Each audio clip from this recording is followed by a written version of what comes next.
stogo nuolydis 18 laipsnių. Stogas padengtas plieniniais lakštais, kurie sujungti viengubų falcų. Pagrindinis pratekėjimas ant šio stogo virš stoglangio štai šioje vietoje. Bet čia kažkokių pažeidimų kaip ir nesimato. Aišku, stoglangio apačioje štai čia neteisingas suleidimas, čia laiko tik hermetikas, kaip ir toje pusėje laiko tik hermetikas. Pačios stoglangio detalės originalios, jos visos yra sandarios. Čia matosi bandyta sandarinti, bet tai nepadėjo, bet ne čia problema. Iš tikrųjų problema yra stogo lakštuose, nes jie yra rankų darbo ir neteisingai suvesti, sujungti. Kampuose yra įkirpimai. Reikia stogo lakštus sujungti taip, be įkirpimų kampuose.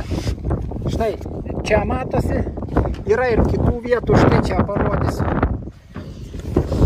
Dabar vanduo, kuris eina nuo ten, kapiliarinis efektas, o siūlė tokia tik tai čia kokie 2 cm. Taigi patraukia į viršų, o kampai tai kiauri. Nuo to ir atsiranda pratekėjimas. Dabar dėl šio kamino, kuris yra aukščiausiai, matosi, kad čia bandyta padaryti teisingą skardinimą kamino sijoną aplink kaminą, bet vėlgi kampai įkirpti. Štai ir čia kampai įkirpti, kaip ir čia įkirpta ir čia įkirpta. Štai koks įkirpimas toje vietoje. Per čia laisvai bėga vanduo po stogo danga. Taip pat yra dar vienas kaminėlis.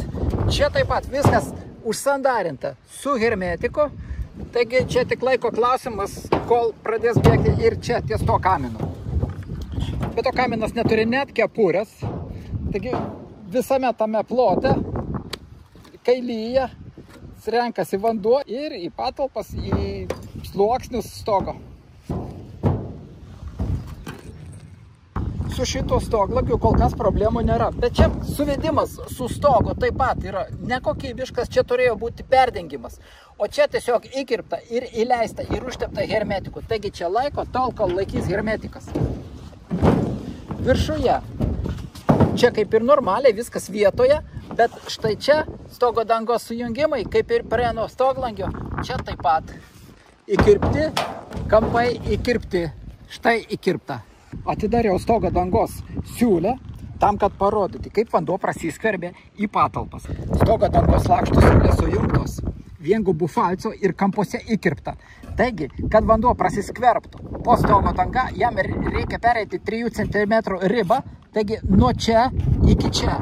Ant 18 laipsnių stogo kapiliarinis efektas. Vanduo lengvai pakyla 3 cm ir jis pakilęs patenka, sunkėsi į patalpas.